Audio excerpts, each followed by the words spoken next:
সম্মানিত উপস্থিতি, এখন বক্তব্য রাখবেন হেফাজত লালবাগ জোন নেতা মাওলানা সানাউল্লাহ খান। নাহমাদুহু ওয়া নুসাল্লি আলা রাসূলিল কারীম। আম্মা বাদ, বক্তব্য লম্বা করার সুযোগ নেই।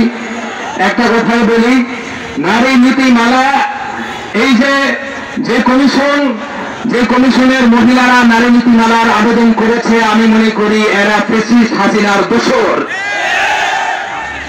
নারী সংস্কার কমিশনের আবেদন তো দূরের কথা, এই কমিশনকেই বাতিল করতে হবে। ফ্যাসিস্ট হাসিনার কোন কার্যক্রম বাংলাদেশে চলবে না। আগামী দিনের আন্দোলন হবে ফ্যাসিস্ট হাসিনার বিরুদ্ধে। তাদের সকল কার্যক্রম বাংলাদেশে নিষিদ্ধ করতে হবে। সংক্ষিপ্ত বক্তব্য এখানে শেষ করছি। নাসরুন মিনাল্লাহ ফাতহুন করিম। এখন বক্তব্য রাখবেন হেফাজত নেতা মাওলানা গাজী ইয়াকুব ইসমাইল।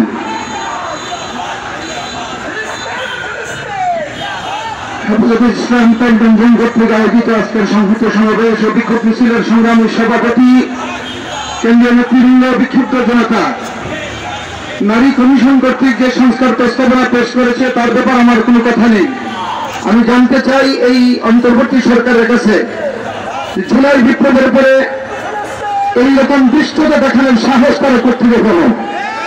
আমরা পরিষ্কার ব্যক্তহীন ভাষায় বলতে চাই যে সংস্কার প্রস্তাবনার সত্য ক্যান্সেল করবেনই। যে সমস্ত বেশ্যা নারীরা এই কমিশনের কাছে সংস্কার প্রস্তাব পেশ করেছে তাদেরকেও বাংলাদেশ থেকে বহিষ্কার করতে হবে।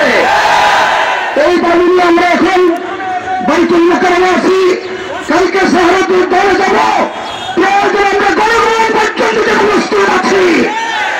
সর্বশেষ কথা, ভারতের মোদী সরকার যে গণহত্যা মুসলমানদের উপর ধারাবাহিক চালিয়ে যাচ্ছে, সরকারকে বলবো রাষ্ট্রীয় বলে তার প্রতিবাদ করুন। আমি আপনাদেরকে জিজ্ঞাসা করি, যদিও হিন্দুর যদি ডাক আসে আমরা কি অত্যন্ত প্রস্তুত আছি ইনশাআল্লাহ? আল্লাহ তৌফিক দান করুন। সম্মানিত উপস্থিতি, এক পর্যায়ে বক্তব্য রাখবেন হেফাজত লালবাগ জোন প্রতিনিধি মাওলানা আশরাফুদ্দিন মাহাদি। মাওলানা আশরাফুদ্দিন মাহাদি। সংগ্রামী জনতা, আমরা নারী সংস্কার কমিশনের যে প্রস্তাবনা, এর বিরুদ্ধে হেফাজতে ইসলাম বাংলাদেশের যে কর্মসূচি আগামীকাল আহুত হয়েছে, এর সমর্থনে আজকের এই বিক্ষোভ সমাবেশ থেকে একটি ইতিহাস মনে করিয়ে দিতে চাই। বাংলাদেশের জনগণ এই নারী নীতিমালা, নারী সংস্কার কমিশনের প্রস্তাবিত যে সমস্ত প্রস্তাবনা এসেছে, এর বিরুদ্ধে 2011 সালেই জনরায় জানিয়ে দিয়েছিল। বাংলাদেশে 5ই আগস্ট পরবর্তী সময়ে আমরা প্রত্যাশা করি বাংলাদেশে অন্তর্বর্তীকালীন সরকার জনগণের রায়ের বিরুদ্ধে গিয়ে যে সমস্ত অংশীজনরা এই 5ই আগস্টের লড়াই করে বাংলাদেশে দ্বিতীয় স্বাধীনতা এনেছে, তাদের মতামতকে উপেক্ষা করে কোন ধরনের প্রস্তাবনাকে পাশ করতে পারে না।